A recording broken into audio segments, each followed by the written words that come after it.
All right, Jeff, welcome to the show. Man, how does it feel to be Jeff today? It's nice because I'm not treating patients, so it's nice creating content. Created about 2 hours worth of content today. I love doing it. Never thought I would like doing it until I did, and it's given me a different purpose to transition out of my practice to doing something that I can help a whole different set of people out there. Yeah, and kind of like giving back to doctors now. And this is actually doctors, physicians, dentists. This is actually how I came across you, was from some of the content you had created, and latched onto it right away, loved it, reached out to you, and now we're here and we have the opportunity to speak with you about this. So let's give a little bit of background for the listeners, just about, let's start with your medical background. Tell us a little bit about that. Yeah, I actually went to dental school, then did a residency at the VA hospital in Biloxi, got interested in surgery, went on and did a surgical residency, and got out and was on the Dave Ramsey typical path, pay off all your debts, the debt snowball. We had about $300,000 in student loan debt, and I started my own practice. I had a deal fall through. I was supposed to join a group, so I had to learn. So that really put me back in the hole, because most of the time when you get out, you join a group or you join a practice, and you have a salary. Well, when I got out, I didn't have anything. And we had already bought a house because I was thinking I was going in with this group. So it really set me back, not only financially, but my mindset. Jeff, what does retirement mean to you? I think it's going to mean differently to each person, because everybody's different. There's no way that I can just sit, after 2 or 3 days on vacation, I'm ready to get back and move around and do something. Whereas some people that I know that are in my family or distant family, they hardly ever work, or they've hardly ever worked, and that's fine with them. So to each his own. For me, the retirement is going to be, and I'm actually in the process of transitioning out of my practice into owning real estate, creating content about real estate, coaching, doing all of that stuff. So to me, that's going to be my retirement from dentistry, is moving from one thing to the next. But if you don't, think about, you have a purpose right now. When you get up every morning, to help people, to treat patients and provide for your employees, if you're self-employed like myself, and that's your purpose. But if you're not going from one thing that's giving you purpose to the next, then that's when it can't be a very happy retirement. So then what happens is people just work until they can physically no longer do it, and then they can't even enjoy what they've worked their whole life for. Tell us a little bit about kind of where your mind was at when you first started figuring out little things like that. Yeah, the first time was when I invested in my first syndication, and I got that check. It's like $333.33. And I'd gotten something back from an investment, which that had never happened before with the office retirement account. And that money was basically tax-free because of depreciation. I'm not going to go into all that, but I've got plenty of videos and articles on it. So I had $300 coming in every month that I could use to pay the cable bill or internet bill or whatever. And then I did another one. I added more and more, and it just was like, wait a minute, if this is possible, why aren't all these other people doing it now? And this was like 7 or 8 years ago, and I was like, well, I want to start letting people know about this. And I started the blog debtfreedoctor.com just to letting them know what I was doing. And so I spent the first 2 years just creating content on the blog. Then I eventually shifted over now more to YouTube, because that's how I like to learn.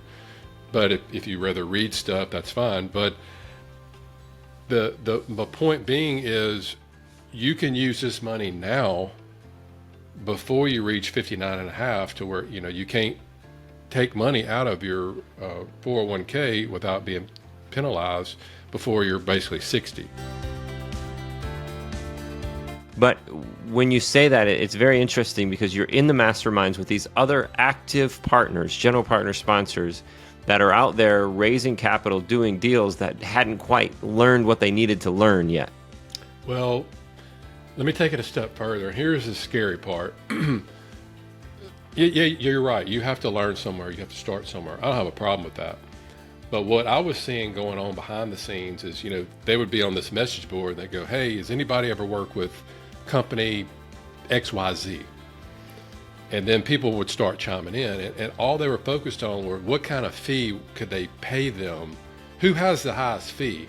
Doesn't matter what their track record is, doesn't matter what they've done in the past, it doesn't matter anything like that. It's where can I go to raise capital where I'm going to be compensated the most? And I would say that was the majority of those capital raisers out there, and weren't putting any skin in the game. So and you think about it, and you're like, oh my gosh, I can't believe they do that, blah blah blah. Well, it's no different than what the majority of the financial advisors do. The cycles of real estate are interesting, how residential goes and then commercial kind of follows in behind it, kind of deal. Where are we at right now, and what does that mean with the syndication world? Well, I can only talk about my personal experience. I started off in apartments, did some self-storage, Airbnbs, and now RV parks and mobile home parks. So I've been able to look at all the different asset classes, and there's so many different ways, so many different reasons why I like RV parks and mobile home parks. But to answer your question, and I got a text message yesterday, so this would be an easy way to answer your question, from my mobile home park business partner. We own 6 mobile home parks currently in Louisiana, and he told me that the first one that we invested in 2 years ago in South Louisiana, currently we're both making about 30% on our money. Can't do that in the stock market. Mm-mm.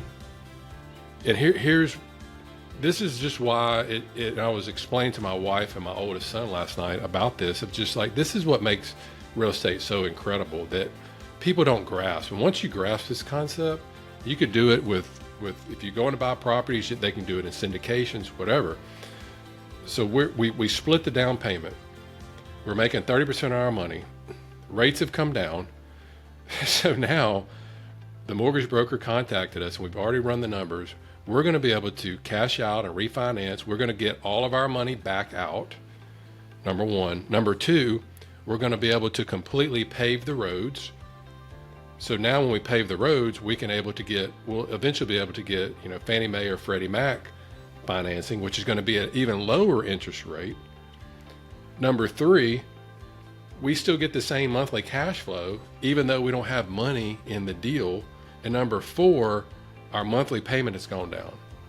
I mean, I don't really know how it gets any better than that when you can find stuff like that. And then, if you're in a syndication, same thing. They can do a cash out, refinance, get a portion of your investment back, sometimes even all of it. Because after we're in all of our RV parks, after 3 years, we're looking to see if we could cash out and refinance and get the investor a portion or all of their money back. But they stay in the deal. Then you can take that money and redeploy it. So what's the biggest difference in your experience with the depreciation factor of the RV parks? Yeah, I think there's so much information out there on real estate, on taxes, on depreciation. And when people are just overwhelmed, they don't do anything. Analysis paralysis. And this will stop people in their tracks. For 99.9% of the people investing out there, it doesn't matter, because it's not going to affect their taxes. It'll affect the taxes they pay on their investment, but it has nothing to do with, so to me, it doesn't really matter about any of that, as long as you can get tax-free income, which, if you put $100,000 into, let's say, an RV park syndication, you're going to get anywhere from 60 to 80% of the purchase price in year one depreciation. Oh, wow. Okay. Yeah. So you get a ton of depreciation. So if the purchase price is, $5 million, you're going to get 60 to 80% of that. So pretty much, if you're a passive investor, you're always going to have a whole lot more depreciation built up than you are passive income. And then you keep consistently investing, and the more that you're investing, the more you're building up that depreciation.